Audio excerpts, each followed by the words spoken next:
Good morning.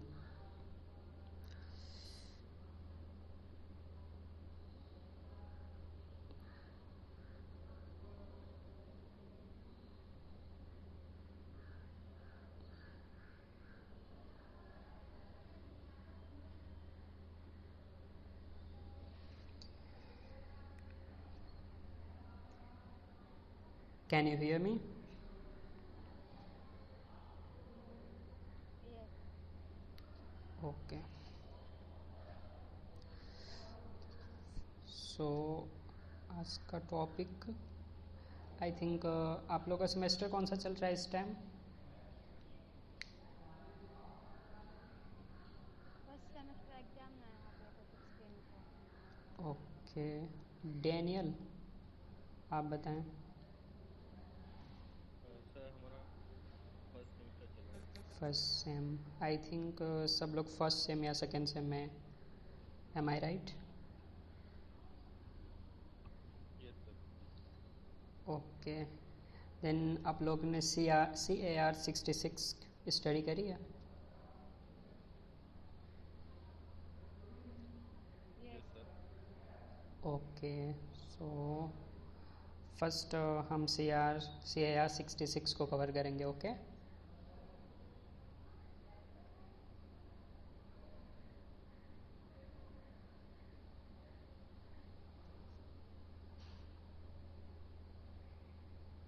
Hello. Yes sir. Okay. So मैं अभी screen share करता हूँ। Okay.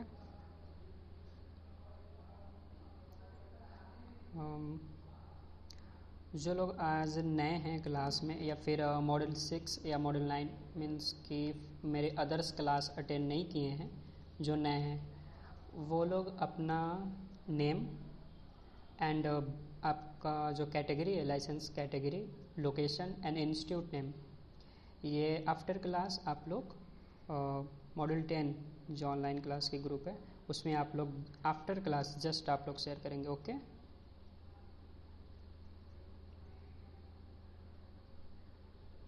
Okay sir. Okay, so that I will mention you in my student list. Okay.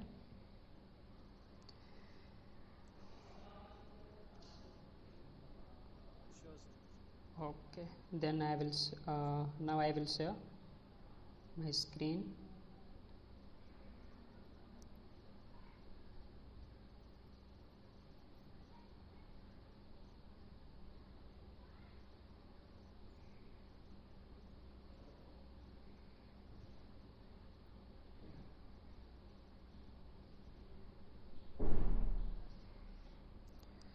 Screen share हो रही है?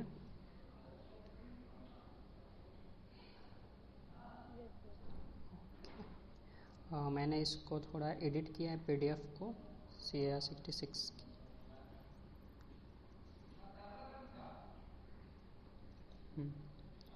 Silent features of C A R 66। आप लोग सी R 66 को जानते हैं, ये लाइसेंसिंग ऑफ एम सारे प्रोसीजर आपके model examination, extension of licence and licensing of M all covered है इसमें। ओके।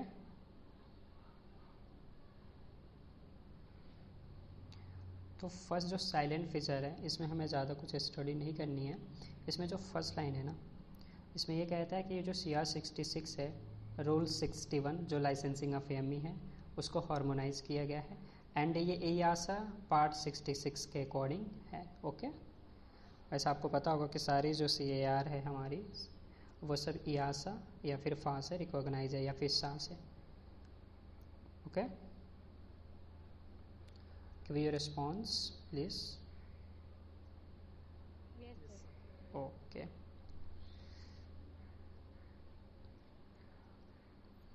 यहाँ पे कुछ नहीं हमें स्टडी करनी है एंड जनरल में आपको हम ये बताते हैं कि what is important in general. या फर्स्ट यही है कि आपका सी ए आर कब इशू हुआ था, तो फर्स्ट रिवीजन मतलब जब इशू फर्स्ट टाइम जब ये रिवीजन हुआ, इसका जीरो रिवीजन डेटेड 11 नवंबर 2011 फर्स्ट टाइम ये इंट्रोड्यूस हुआ। एंड लास्ट लाइन और जाके बाकी इसमें कुछ इम्पोर्टेंट नहीं है। एंड आपको पता होगा कि आपका मॉडल एग्जामिनेशन या फिर बेसिक एग्जामिनेशन किसके द्वारा कंडक्ट होती है?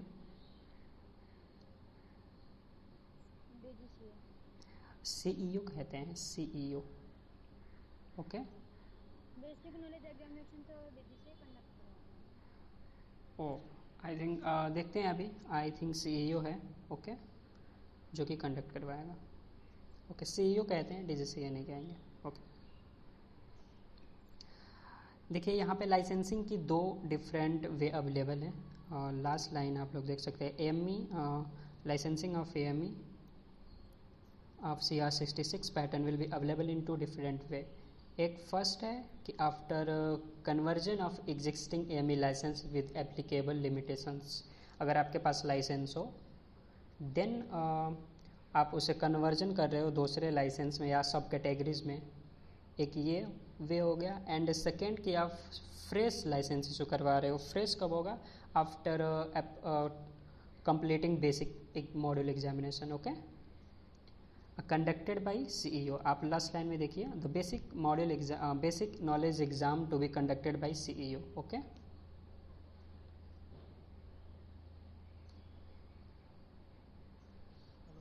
यस सर, इसका मतलब है जो कॉलेज में हम जो लिखते हैं ना, हाँ, तो वो conducted by CEO. Oh model नहीं, model of basic exam knowledge exam to be conducted by CEO, okay. Module conducted by BGCA।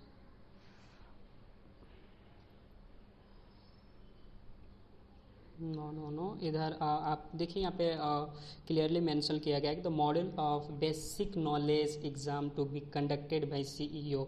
आप पे जो इंस्टीट्यूट में जो बेसिक एग्जाम होते हैं ना, वो आप जिसे आप सेमेस्टर कहते हो, वो कंडक्ट सीईओ नहीं कंडक्ट करता है, वो आपका examiner manager 147 basic examiner manager conduct करता है, ओके। या जो आपका मॉडल एग्जामिनेशन होता है, जिसे हम बेसिक मॉडल एग्जामिनेशन कहते हैं, वो सीईओ कंडक्ट करता है। बाकी जो आपके इंस्टीट्यूट का जो सेमेस्टर एग्जामिनेशन है, वो आपके एग्जामिनर मैनेजर कंडक्ट करता है। अगर आपने 147 बेसिक स्टडी करी होगी तो आपको पता होगा कि आपके इंस्टीट्यूट में एक एग्जामिनर मैनेजर होता है जो कि कंडक्ट करवाता है आपका एग्ज़ाम, ओके। और वो डीसीओ को इन्फॉर्म करता है कि हम सेमेस्टर की एग्ज़ाम कब कंडक्ट करवा रहे हैं, कब नहीं। आई थिंक आपको पता होगा कि आपके इंस्टीट्यूट में कौन एग्जामिनर मैनेजर है।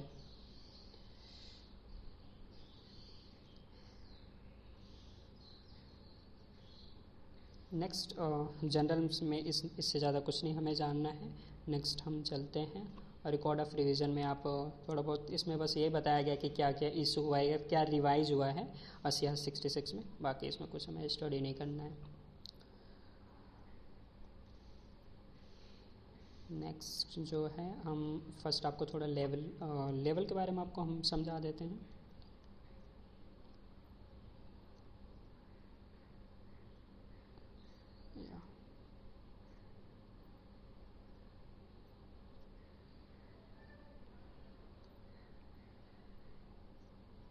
या तो आपको पता होगा कि जब जो भी हम स्टडी करते हैं उनको हम 3 लेवल में कैटेगराइज करते हैं, level 1, level 2 and level 3, okay.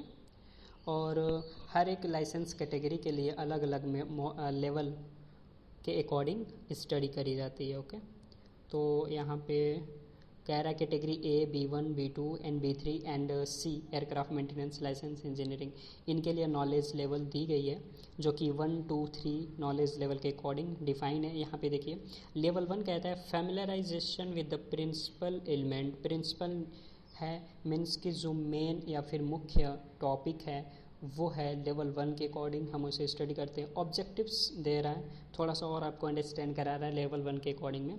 Basic elements आपको पढ़ने होते हैं लेवल 1 में, नॉट आपको डीप बहुत ब्रीफ डिस्क्रिप्शन नहीं आपको स्टडी करनी होती है। तो इसलिए इसने लिखा कि basic element of the subject, मतलब जो भी टॉपिक है जो लेवल 1 के अकॉर्डिंग आपको स्टडी करनी है उसके आपको बेसिक्स अंडरस्टैंड करना है। Simple descriptions, not very brief descriptions, simple description of whole subject जो भी है उसका आप शॉर्ट एग्जांपल, शॉर्ट डेफिनेशन में उसे आप इजीली वे में आप उसे समझा सकें। And should be able to use typical term. Typical term में ये होता है कि जो आपके उसके टेक्निकल वर्ड है आप उसे समझें। ओके,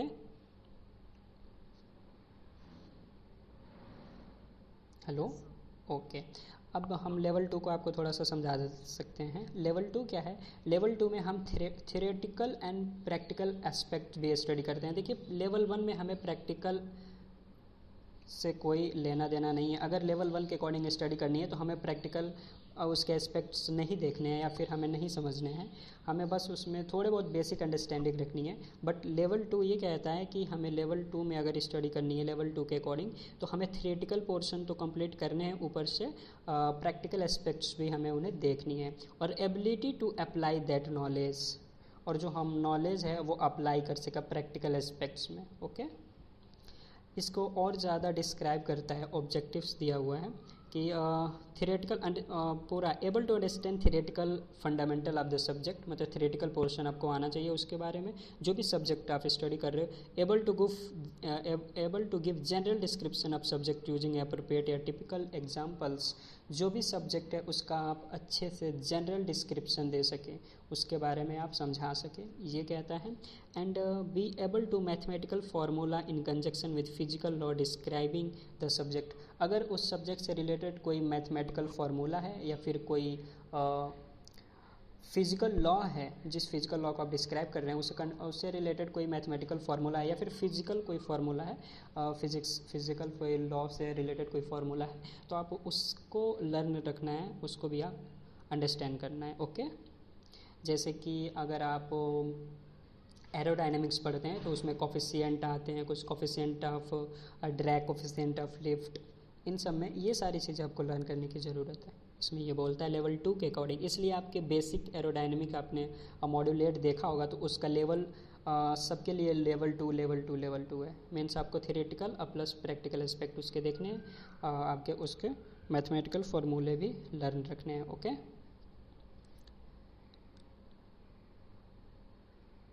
आपको समझ में आ रहा है? Okay, it's good for you then. Point D देखिए, the applicant shall be able to read and understand sketch drawing schematics describing the subjects. इसमें यह कह रहा है कि जो भी सब्जेक्ट है उस सब्जेक्ट के स्केचेस के बारे में आपको बेसिक अंडरस्टैंडिंग रीड होना चाहिए, आप उसे रीड कर सकें, उस ड्राइंग को या फिर स्केच को उसको आप डिस्क्राइब कर सकें। अगर आप कोई आपसे पूछता है, नॉलेज लेवल है, ऐसा कोई आपसे पूछने तो वाला है नहीं, बट ये समझाता है आपको कि इतनी आपको नॉलेज होनी चाहिए कि अगर आपसे अगर कोई पूछता है तो आप उसे डिस्क्राइब कर सकें, उस स्केच को समझा सकें, आपको उसके बारे में नॉलेज होना चाहिए अगर लेवल 2 की स्टडी हम कर रहे हैं तो, क्योंकि एग्जामिनेशन में ऐसा पूछ सकता है। सो लेवल 2 की स्टडी में ये रिलेट है। एंड पॉइंट ही कहता है application should be able to apply his knowledge in a practical manner using detail procedure. अगर कोई प्रैक्टिकल वर्क है, प्रैक्टिकल असेसमेंट है, तो वहाँ पे इन जो भी लेवल 2 के अकॉर्डिंग अगर जिस सब्जेक्ट के बारे में आप स्टडी करते हैं तो उसके थियोरेटिकल पोर्शन का यूज करके आप जो प्रैक्टिकल असेसमेंट है आप उसे कंप्लीट कर सकें, ये लेवल 2 आपको ये बताता है। ओके, मैं आपको ये PDF सेंड कर दूंगा जो कि मैंने लास्ट जून तक मैंने इस पूरा कलर किया था इसको। मैं आपको आफ्टर क्लास ये PDF सेंड कर दूंगा। लेवल 3, ये लेवल 3 है। नेक्स्ट लेवल 3, यहाँ पे हम समझते हैं कि हमें यहाँ पे क्या स्टडी करनी है।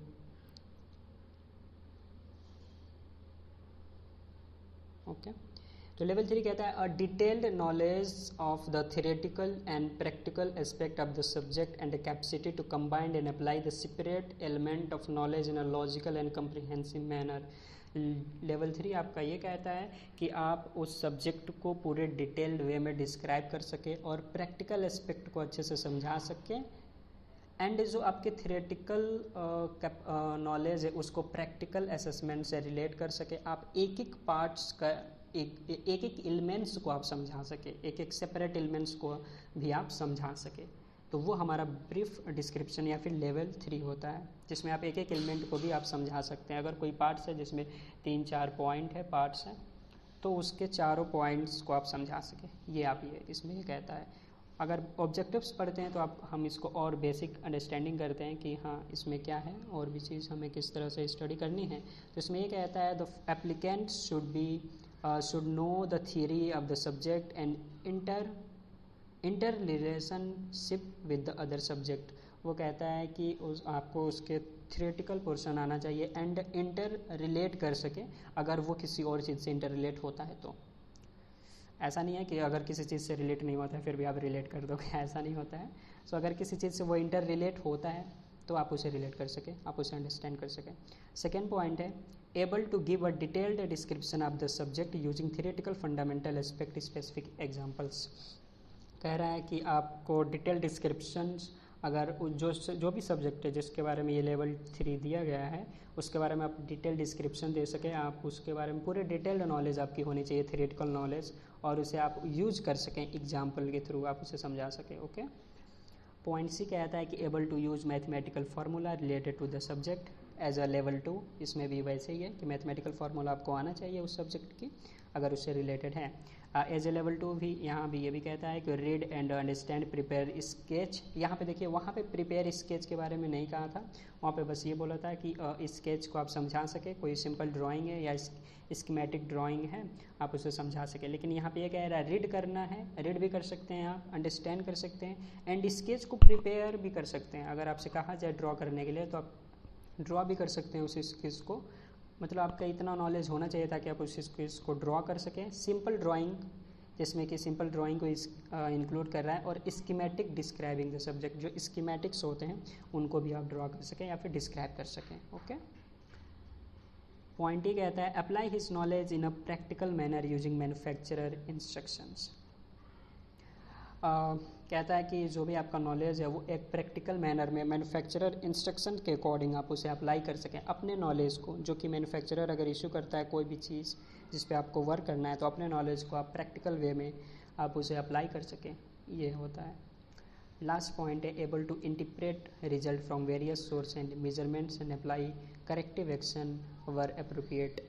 जो भी आपने वर्क किया है, प्रैक्टिकल किया है, उसके रिजल्ट को आप इंटरप्रेट कर सकें, अंडरस्टैंड कर सकें, मेजर कर सकें एंड करेक्टिव एक्शन ले सकें। ओके। ये आपका 3 लेवल हुआ और इस लेवल के अकॉर्डिंग हमको स्टडी करना होता है। ओके।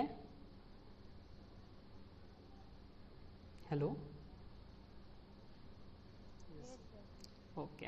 देन हम फर्स्ट पेज पे चलते हैं जहाँ से हमसे स्टडी करनी थी।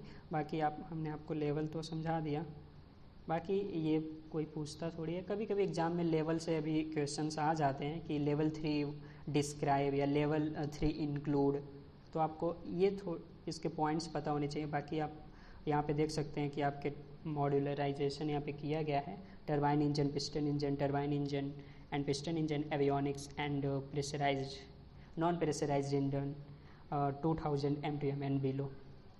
सो यहाँ पे बताया गया कि कौन कौन से मॉडल किसके लिए एप्लीकेबल है, किसके लिए नहीं है। हम फर्स्ट पे चलते हैं पेज पे, आपको हम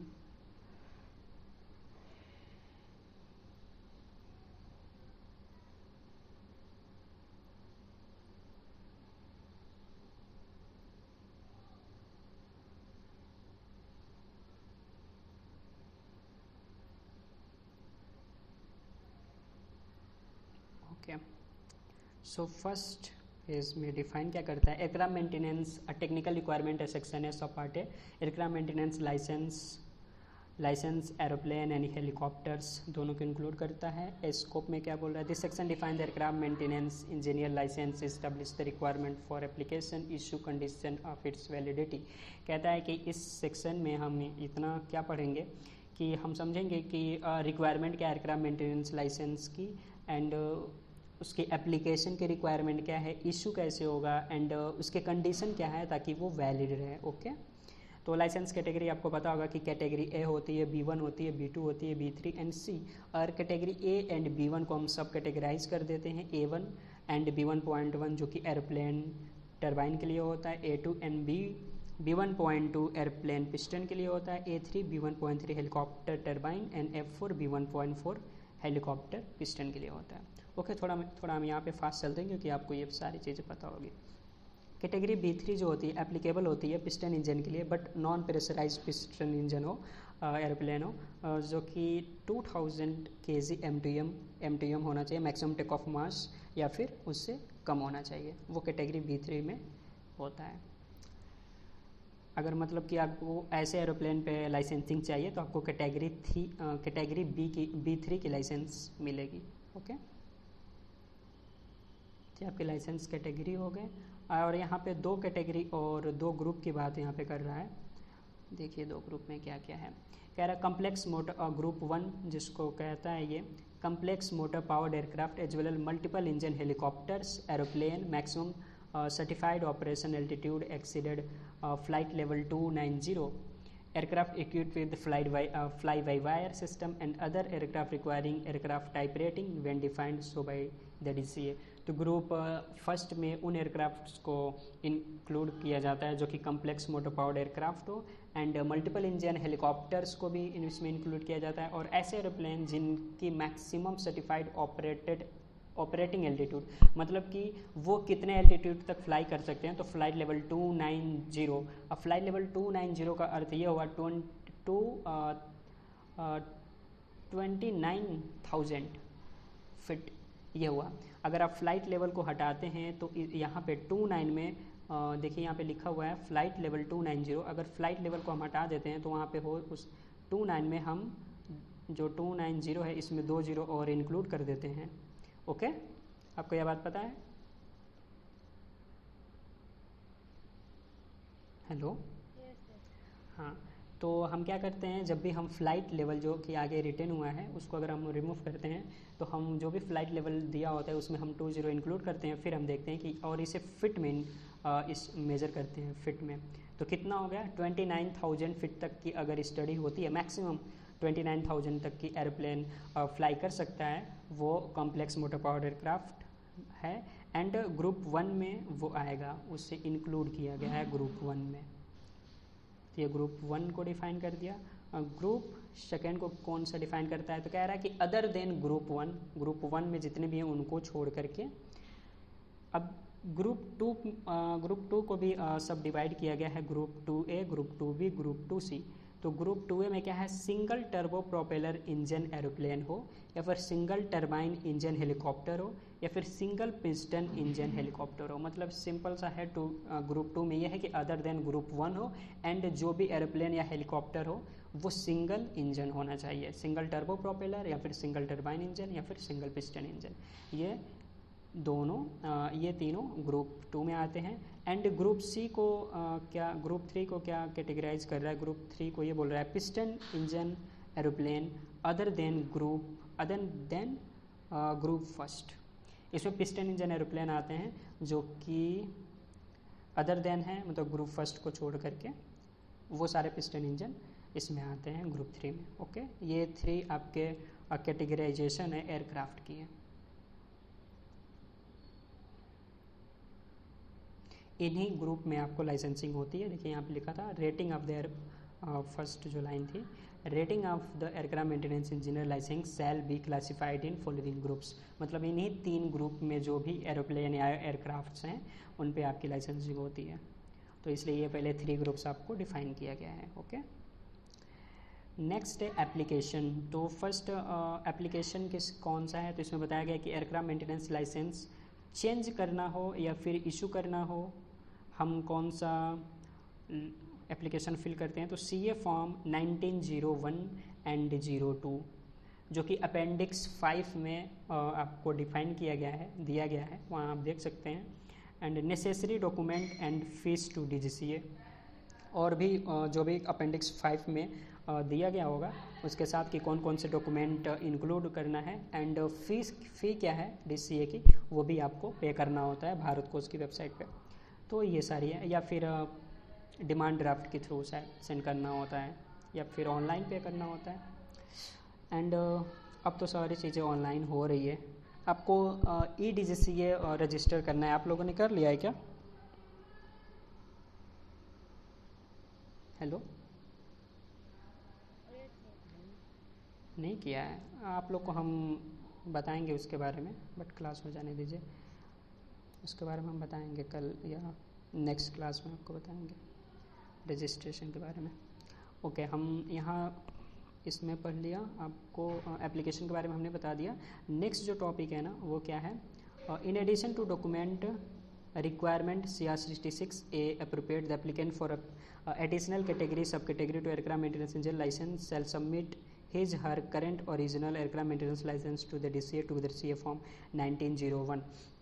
कह रहा है कि अगर आपके लाइसेंस को चेंज करना है तो आपको जो आपके पास जो लाइसेंस है पहले से अवेलेबल है उस लाइसेंस को आपको DCA को सबमिट करना पड़ेगा 19 CA फॉर्म कौन किसके साथ, 1902 जो CA फॉर्म है इस CA फॉर्म के साथ आपको इंक्लूड करके आपके वो जो ओरिजिनल लाइसेंस जो था करंट लाइसेंस वो आपको उसे DCA को सबमिट करना पड़ेगा, तभी नेक्स्ट आपका लाइसेंस इशू होगा। ओके, इस लाइन में ये कहता है and this is not important.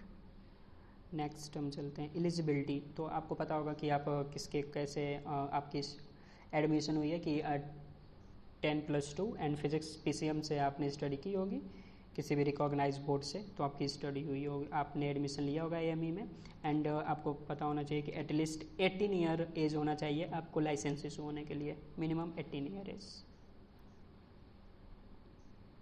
इसको हम रिमूव करते हैं। इतना सब आपको समझ में आया? ओके, अगर आपको कोई टॉपिक है, वैसे इसमें कोई डाउट तो नहीं होगा because it's easy. CR66 other than CR145 या CRM उसके अकॉर्डिंग तो अभी ये इजी है, इसको कोई भी समझ सकता है पढ़ के थोड़ा बहुत। Next category A licence. अब ये बता रहा है कि कैटेगरी सारे कैटेगरी को थोड़ा सा बेसिक अंडरस्टैंड करेगा कि कैटेगरी A क्या है, कैटेगरी B1 में लाइसेंसिंग कैसे है, category B2 and B3 and category C।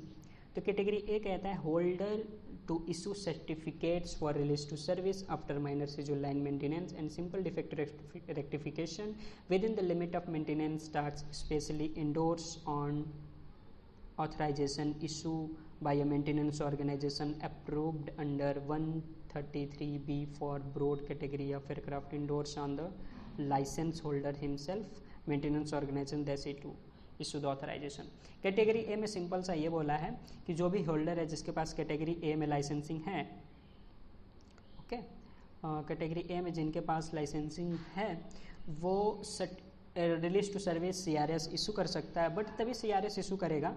But हम पहले बता रहे हैं कि वो CRS इशू कब करेगा, CRS इशू वो करेगा लाइन मेंटेनेंस में और सिंपल डिफेक्ट रेक्टिफिकेशन हो उस पर CRS इशू कर सकता है, जो कि लिमिट है कि वो कब किस एरोप्लेन पे CRS इशू करेगा वो उसके लाइसेंस पे होगी, और लाइसेंस पे उसकी लिमिटेशंस तो होगी जो भी रेटिंग होगी उसके लाइसेंस पे उसी पे वो CRS इशू करेगा। बट ये भी यहाँ पे मैटर करता है कि आपका जो अप्रूव्ड ऑर्गेनाइजेशन है जो CR145 हो या CRM हो, वो ऑर्गेनाइजेशन आपको सर्टिफिकेशन प्रिविलेज दिया हो। आपको सर्टिफिकेशन प्रिविलेज के बारे में पता है? Hello,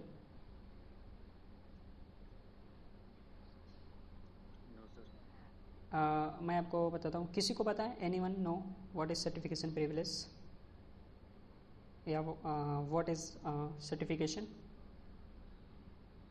anyone no?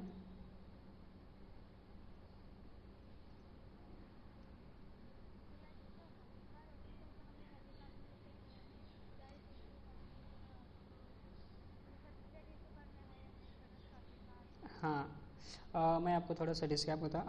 आप सही करेक्ट पकड़ रही हैं इस बात को।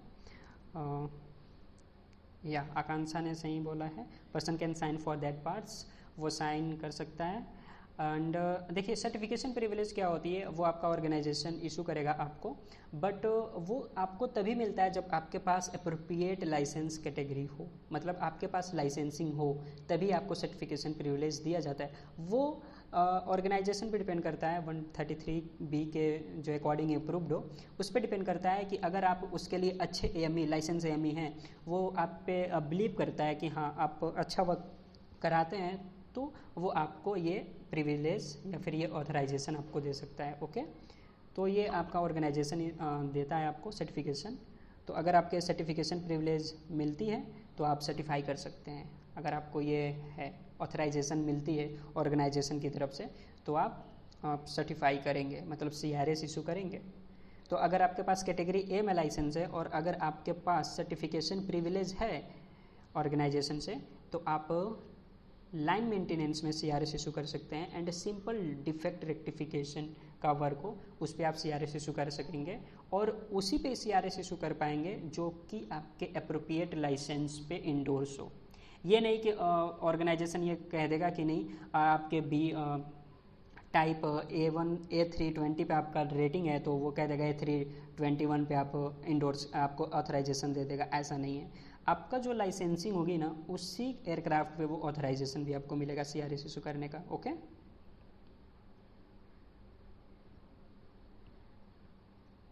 Yes sir. Okay. Then B2 पे हम थोड़ा सा बात कर लेते हैं। B1 category, B1 licence holder issue certificate to release to service and act as a support staff following the maintenance performance on aircraft structure, power plant, mechanical, electrical system, work on avionics system requiring simple test, prove their serviceability and not requiring troubleshooting in respect of aircraft type endorsed on the license। देखिए category B1 में ये कहता है कि जो जिसके पास ये licence holder है ये certificate of release to service CRS issue कर सकता है। कब?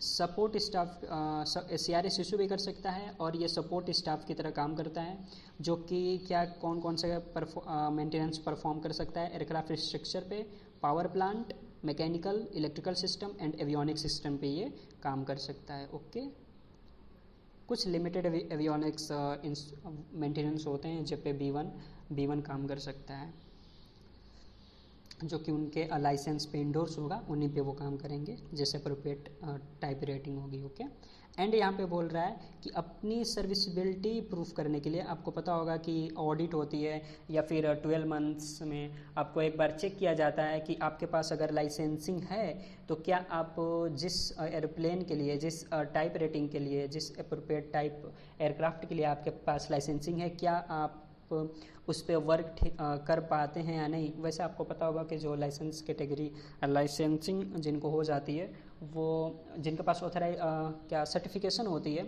वो वर्क नहीं करते हैं, वो CRS इशू करते हैं, वो हेल्प कर सकते हैं लेकिन वो मेंटेनेंस नहीं करते हैं, क्योंकि मेंटेनेंस वही करेगा जिनके पास लाइसेंस होगी। और जिनके पास प्रिविलेज हो जाती है सर्टिफिकेशन प्रिविलेज, वो मेंटेनेंस नहीं करते हैं, वो तो वर्क को एक तरह से क्या हम कह सकते हैं कि रिकॉग्नाइज करते हैं, बस देखते हैं, मैनेज करवाते हैं। मैं एक तरह से मैनेजर्स का काम करते हैं कि वर्क कैसे हो रहा है या नहीं हो रहा है, बस उन पे फोकस करते हैं। और जैसे अगर एयर इंजीनियर से बोल देते हैं कि टास्क डन हो गया है तो वो चेक करेगा एंड फिर वो CRS इशू कर देता है। ओके, तो इसमें ये बताया है कि ये आपके पास CRS इशू करने का जो सर्विसिबिलिटी है इसको चेक किया जाता है। तो आपको चेक कराने के लिए जब भी ऑडिट होती है DGCA की या फिर ऑर्गेनाइजेशन 12 मंथ्स में अगर चेक करता है तो वो क्या करता है, आपको सिंपल सा टास्क देता है जो कि आपकी सर्विसिबिलिटी को प्रूफ करने के लिए, ना कि आपको ये करेगा कि आपको ट्रबल शूटिंग दे देगा। ट्रबल शूटिंग में आप चले जाएंगे तो आप फेल हो जाएंगे, क्योंकि आपने काम तो छोड़ दिया है, क्योंकि आपके पास सर्टिफिकेशन प्रिविलेज है। और जब आपके पास सर्टिफिकेशन प्रिविलेज है तो आप काम नहीं करते हो। काम कौन करता है? जो सपोर्ट स्टाफ होता है वो काम करता है। आपके पास सर्टिफिकेशन प्रिविलेज है, आप नहीं काम करेंगे। ओके, आपको सर्टिफाई करना है और टास्क को मैनेज करना है, बस इतना ही होता है। तो इसमें ये बता रहा है कि अगर आपकी सर्विसिबिलिटी चेक करनी है तो वो आपको छोटा सा सिंपल सा टास्क देंगे सब, ना कि आपको ट्रबल शूटिंग दे देंगे सब। ट्रबल शूटिंग दे देंगे सब तो आप फंस जाएंगे, क्योंकि आपने काम छोड़ दिया है, तो ज़रूरी नहीं है कि आप ट्रबल शूट कर पाएंगे। ओके, तो आपकी सर्विसिबिलिटी प्रूफ करने के लिए आपको सिंपल टास्क दिए जाते हैं। और अगर आप इस सिंपल टास्क में भी फेल हो जाते हैं तो आपकी ऑथराइजेशन, जो आपकी सर्टिफिकेशन है, वो आपसे छीन ली जाती है। यहाँ तक कि अगर आप कुछ ज़्यादा हद तक गलत कर देते हैं तो आपकी लाइसेंसिंग को भी सस्पेंड किया जा सकता है, अगर आप अपनी सर्विसिबिलिटी प्रूफ नहीं कर पाते हैं तो।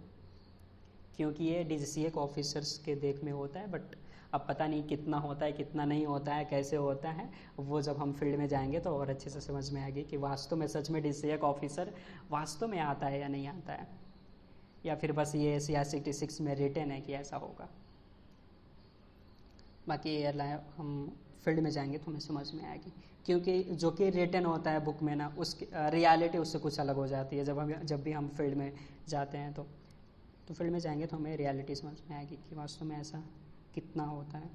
ओके, हम कैटेगरी V2 को अंडरस्टैंड करते हैं, ये क्या है।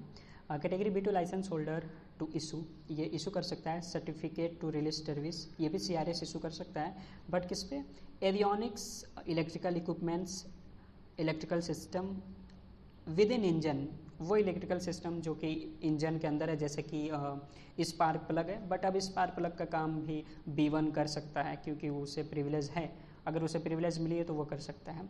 कुछ इलेक्ट्रिकल पार्ट्स हैं जिस पे B1 काम कर सकता है, बट यहाँ पे बता रहा है कि अगर B2 अगर इंजन के अंदर काम करता है कुछ इलेक्ट्रिकल पार्ट्स में, तो वहाँ पे भी वो सर्टिफिकेशन इशू कर सकता है। एंड मैकेनिकल सिस्टम पे भी सर्टिफिकेशन इशू कर सकता है। और अगर इसको सर्विसिबिलिटी प्रूफ करनी है, देखिए यहाँ भी इसके लिए भी लाइन लिखी गई है, अगर इसको भी अपनी सर्विसिबिलिटी प्रूफ करनी है तो इसको भी सिंपल टास्क दिए जाएंगे जो उसी एयरक्राफ्ट पे दिए जाएंगे जो कि इंडोर्स होगा लाइसेंस में। ओके, आपकी बात समझ में आ रही है? ओके, ये नहीं कि आपको सर्विसिबिलिटी अपनी प्रूफ करने के लिए आपको दूसरा एयरक्राफ्ट टाइप दे दिया जाएगा, क्योंकि आपका जिस टाइप रेटिंग है, जो आपका लाइसेंस है, उसी के अकॉर्डिंग तो आपको काम दिए जाएंगे, वही तो आप काम करते हैं। या फिर उसी एरोप्लेन को आप CRS देते हैं तो आपके उसी अप्रोप्रिएट एयरक्राफ्ट पे ही सिंपल टेस्ट, आपकी सर्विसिबिलिटी प्रूफ करने के लिए सिंपल टास्क आपको दिए जाते हैं, या फिर आपसे सिंपल टेस्ट लिए जाते हैं। ओके, जो आपके लाइसेंस पे इंडोर्स होता है। ये हो गया। एंड और भी कुछ है B2 में जो कि पढ़ते हैं, जो certificate of release to service फिर बता रहा है कि माइनर अगर सीजल लाइन मेंटेनेंस है तो वहाँ पे भी ये B2 जो है लाइसेंस होल्डर है, ये सर्टिफिकेशन इशू कर सकता है, CRS इशू कर सकता है। सिंपल डिफेक्ट रेक्टिफिकेशन है जो कि लिमिट है, जो कि सर्टिफिकेशन प्रिविलेज जो उसे मिली है उस पर लिमिट होता है, उसी लिमिट के अकॉर्डिंग ये डिफेक्ट रेक्टिफिकेशन में भी, सिंपल डिफेक्ट रेक्टिफिकेशन में ये CRS इशू कर सकता है। एंड सो ओके, कोई नहीं, जो भी हो। एंड हम आपको ये B2 के सर्टिफिकेशन के बारे में आपको हम समझा रहे थे। ओके, आपको स्क्रीन दिख रही है आप सबको?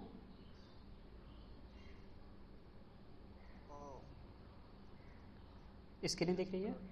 ओके, देन तो हम B2 के बारे में बता रहे थे कि जो हमारा कार्य रेस्ट्रिक्ट होता है, कितना हमारा कार्य रेस्ट्रिक्ट होता है, तो वो हमारे इंडोर्समेंट जो लाइसेंस पे की गई होती है उस पर बताएगा कि हाँ आपको कितना किन किन कार्य पे हम, किन किन वर्क पे, किन किन टास्क पे हम CRS इशू कर सकते हैं और किस पे नहीं कर सकते हैं। वैसे देखिए, जो B2 होता है ना, वो पूरे एयरक्राफ्ट का CRS इशू नहीं कर सकता है, क्योंकि वो छोटे छोटे, क्योंकि उसके पास लिमिटेड वर्क होती है, क्योंकि इलेक्ट्रॉनिक्स का वर्क है, avionics equipment, radio navigation and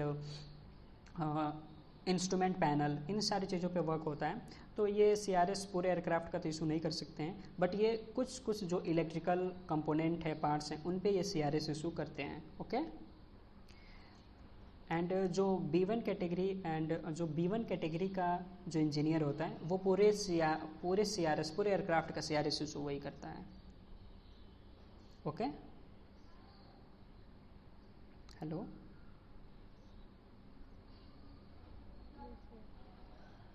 yes, आप लोग रिस्पॉन्स दिया करिए। एंड नेक्स्ट जो है कैटेगरी B3 है, जो कि licence holder issue certificate of release to service after maintenance on aeroplane structure, engine, mechanical और electrical system, work on avionic system requiring simple. तो इसमें ये बता रहा है कि जो कैटेगरी B3 लाइसेंस होल्डर है, तो हमने आपको पहले ये बताया था कि जो B3 होता है ना, ये इसको लाइसेंसिंग कब होती है, किस एरोप्लेन पे होती है, तो नॉन प्रेशराइज्ड, यहाँ पे देखिए नीचे लाइन जो है, non pressurised piston engine aeroplane जिसका maximum take off mass 2000 kg या फिर 2000 kg से बिलो होना चाहिए, उस पर कैटेगरी B3 का लाइसेंस इशू होता है, कि उस पर मतलब कैटेगरी B3 का लाइसेंस इशू होती है।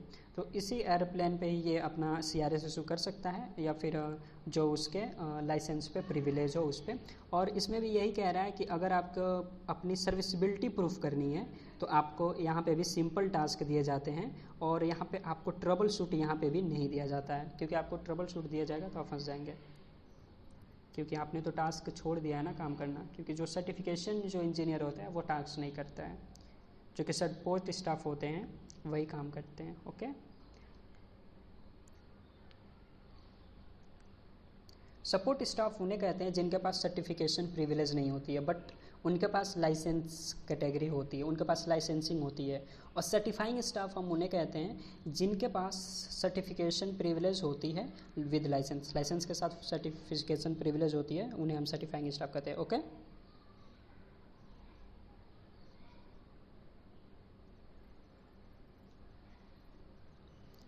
हाँ, आप लोग रिस्पांस दिया करिए, कोई भी एक रिस्पांस दिया करिए तो पता चलता है कि हाँ आपको आवाज़ आ रही है, अदरवाइज़ ये लगता है कि आवाज़ कट तो नहीं गई। एंड कैटेगरी सी आपको पता होगा कि ये आपका एमई जर्नी का सबसे लास्ट स्टेप है, कैटेगरी सी।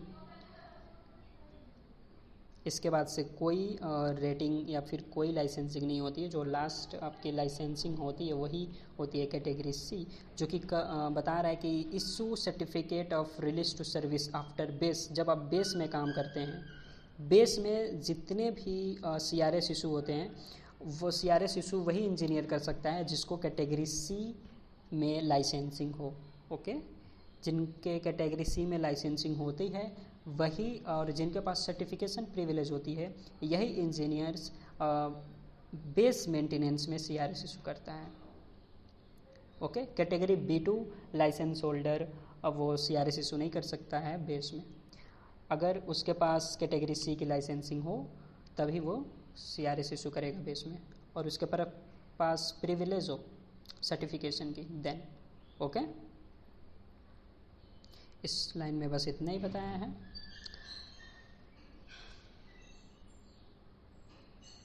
देखिए, जो बार बार कह रहा था कि आपको सिंपल टास्क दिए जाते हैं या फिर सिंपल टेस्ट लिए जाते हैं, तो यहाँ पे सिंपल टेस्ट को डिफाइन कर रहा है नोट में कि simple test mean a test describe approved maintenance data such in nature, aircraft system serviceability, verified through aircraft control switch, built BIT और built in test equipment, central maintenance computer और external test equipment not requiring special training. मतलब आपका एक simple सा task जो कि maintenance data के according approve होता है वही टास्क आपको दिया जाता है, ये नहीं कि कुछ भी उठा के आपको दे दिया सर्विसिबिलिटी के लिए, नहीं। सिंपल सा task, not very brief description है, जैसे कि स्विच कंट्रोल है एक तरह से बता रहा है, और एयरक्राफ्ट कंट्रोल है, उसके अकॉर्डिंग आपको एक सिंपल सा टास्क दिया जाता है आपकी सर्विसिबिलिटी प्रूफ करने के लिए। ओके, आपको इतना सारा समझ में आया? सबको समझ में आया? हाँ, सबको रिस्पॉन्स करें। ओके, देन हम नेक्स्ट जो लाइन है वो हम कवर कर रहे हैं। क्या है नेक्स्ट लाइन, हम आपको बताते हैं।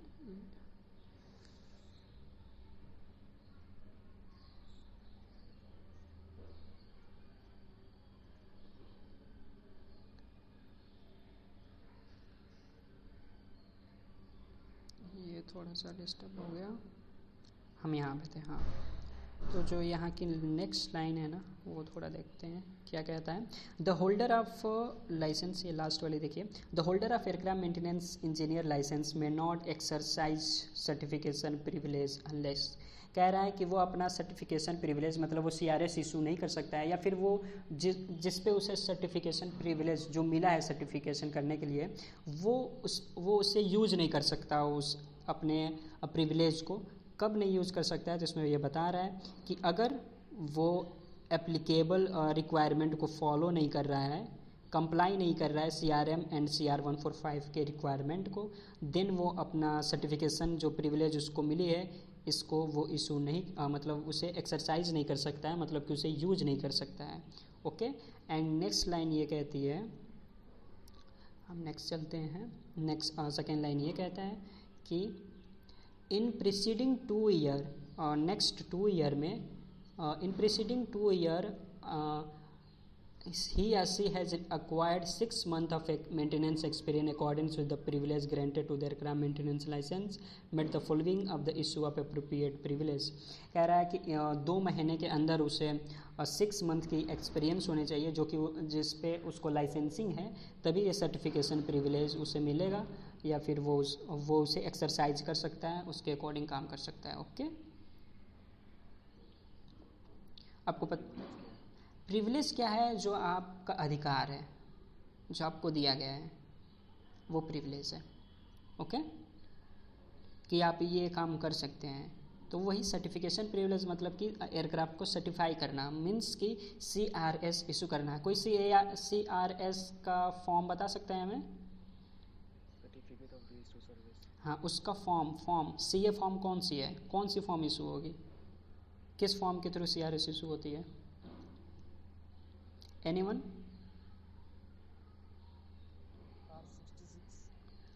नो, ये नहीं है। CR66 कार नाम बोला करिए। CAR पूरा पढ़ा जाता है। CAR66 ये लाइसेंसिंग ऑफ AME है, जिसमें ब्रीफ डिस्क्रिप्शन है। मैं ये नहीं पूछ रहा हूँ, मैं ये पूछ रहा हूँ कि जब आप एरोप्लेन को सर्टिफाई करो कि हाँ ये पूरे फिट फॉर फ्लाई है, हाँ, तो आपको CRS इशू करनी पड़ती है, जिसे हम सर्टिफिकेट रिलीज टू सर्विस कहते हैं। ओके, ये फॉर्म 53। हाँ, फिर आपने गलत कर दिया। CRS इशू कब होगी? कौन सी फॉर्म है? CA फॉर्म, या correct, CA form 53। CA form 1 कब इशू होता है मैं आपको यहाँ बताता हूँ। ओके, करता है only for maintenance purpose and production purpose के लिए यूज होता है। एंड देखिए यहाँ पे लिख रहा है ये एक कोई डिलीवरी सर्टिफिकेट नहीं है, ना ही शिपिंग सर्टिफिकेट है।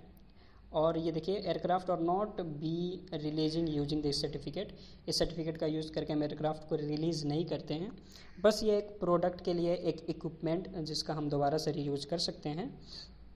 सो इस फॉर्म को हम यूज़ करेंगे। ओके, ये केवल एक अप्रोप्रिएट या फिर एक पार्टिकुलर कंपोनेंट के लिए, अगर वो सर्विसिबिलिटी में है, अगर उसे हम दोबारा यूज कर सकते हैं दूसरे एरोप्लेन के लिए, दूसरे जगह के लिए, या फिर वो दूसरे मैन्युफैक्चरर में जा रहा है, देन हम इसको इशू करते हैं कि हाँ ये यूजेबल है, ये प्रोडक्ट सर्विसिबल है, ये ख़राब नहीं हुआ है। ओके, तो ये CA फॉर्म 1 होता है उसके लिए।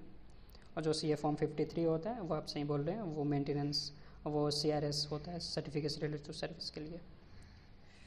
जो भी लोग आज क्लास अटेंड किए हैं उनको समझ में आया जो भी हमने पढ़ाया?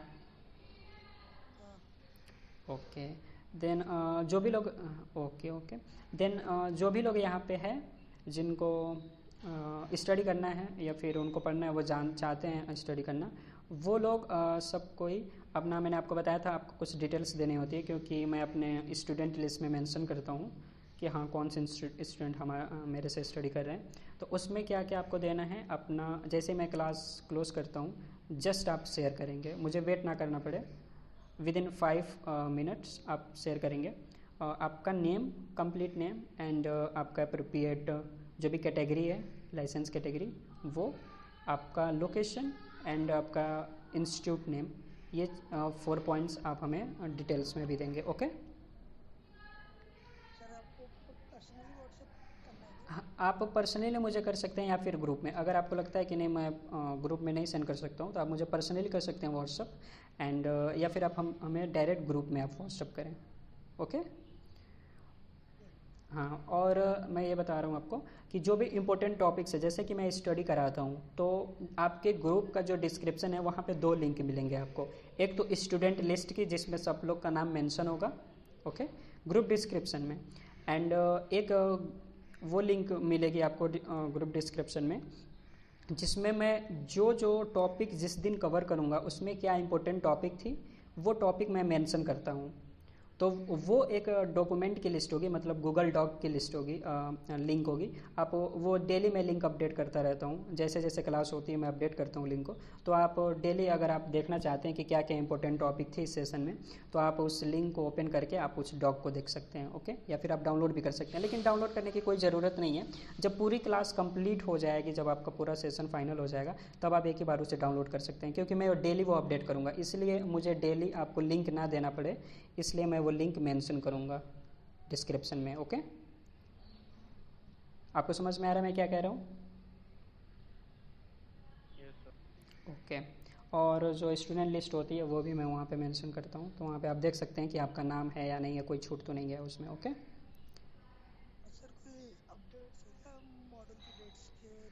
नहीं अभी तो कोई अपडेट्स नहीं है, DCA ने बस फर्स्ट टाइम जब एप्लीकेशन रिलीज़ हुई थी तो उसने बताया था कि सेकेंड वीक ऑफ सितंबर में मॉड्यूल एग्जामिनेशन की डेट आ जाएगी, बट या फिर एडमिट कार्ड आ जाएगी, बट उसने अभी तो कोई, अभी सेकेंड वीक तो चल ही रहा है, but no any response.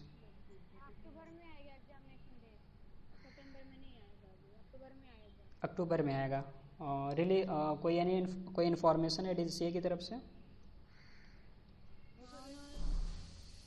Fake PDF viral हो गई थी। No no no no no no, वो PDF वायरल, वो तो गलत, आपको गलत इन्फॉर्म किया जा रहा है कुछ। हाँ, वो पूरे टोटली रॉन्ग है। वो कोई भी लड़का एडिट कर सकता है, वो फेक न्यूज़ है, उस पर आप बिलीव ना कीजिए। कोई भी आपके पास ऐसा कोई नोटिफिकेशन आता है तो आपको, आपके पास मोबाइल है, आपके पास नेट है, आप डायरेक्ट DCA की वेबसाइट पर जाइए, वहाँ सर्कुलर में DCA परीक्षा की वेबसाइट में आप वहाँ पर जाके अपने AME स्टूडेंट लॉगिन में, या फिर AME जो नोटिफिकेशन AME के लिए आता है, फ्लाइट क्रू, मेंटेनेंस क्रू, उसमें आप देखिए। ओके, किसी भी आप नोटिफिकेशन पे बिलीव ना कीजिए, आप डायरेक्ट DCA परीक्षा पे जाइए, वहाँ पे देखिए। हेलो सर, यस, बोलिए। मैं कंप्यूटर नंबर के लिए अप्लाई किया था। या तो DCA का रिक्वायरमेंट है, या फिर वो ये कहता है, केडी भी डाल के देखिए, रिप्लाई आया कि प्रोसेसिंग में है। हाँ, किसको मैसेज किए थे आप?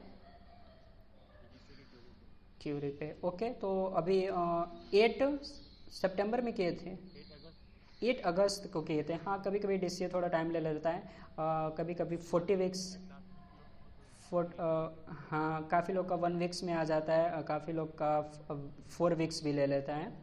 1 वीक में आ गया है, किसका 1 वीक्स में आ गया है? 1 वीक में आ गया है आपका फॉर्म? 4 दिन में आ गया। अच्छा, 4 दिन में 3 और मेरा इतना फास्ट? पहले देखिए, पहले DCA की रूल ये थी, ये बहुत ये अच्छा इन्फॉर्मेशन है। हाँ हाँ हाँ, पहले DCA की रूल ये थी कि वो हार्ड कॉपी मांगता था, फिर वो उसे वो रिक्रूट करेगा, स्क्रूनिटी करेगा, स्क्रूनिटी करने के बाद उसे 20 डेज लग जाते थे आपका कंप्यूटर नंबर इशू करने में। हम हार्ड कॉपी भी दिए हैं। आप हार्ड कॉपी भी दी? हार्ड कॉपी पोस्ट कर दी, मुझे कंफर्म नहीं था कि करना है कि नहीं करना है। तो नो प्रॉब्लम। अब से वो आई थिंक मुझे वो कैंसिल करेगा आपकी फॉर्म, क्योंकि जब भी लेट होता है तो मैंने हमेशा देखा है कि जिनका भी फॉर्म लेट होता है उनका वो कैंसिल ही करता है, या फिर वो स्क्रूनिटी नहीं किया होता है। अगर स्क्रूनिटी करेगा, एप्लीकेशन देखेगा आपकी, तो या फिर वो पॉसिबिलिटी है, हो सके तो आ सकता है, लेकिन मैक्सिमम पॉसिबिलिटी है कि वो फॉर्म रिजेक्ट कर सकता है, क्योंकि जब फॉर्म रिजेक्ट करना होता है तभी लेट होता है, और अगर इशू करना होता है, हाँ, तो जिनका आना हाँ, जिनका आना होता है वो आ जाता है। मेरे बैचमेट्स में भी कुछ लड़के ने किया था, तो उनका जस्ट विद इन 15 डेज में रिजेक्शन आई है। काफ़ी लोग से रिजेक्ट होता है, बट वेट कीजिए, कोई नहीं, आप फिर से रीअप्लाई कीजिएगा, but don't need to send hard copy. Okay,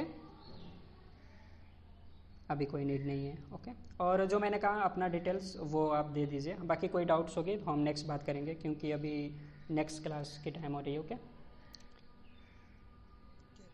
okay, you're welcome। Okay, bye bye.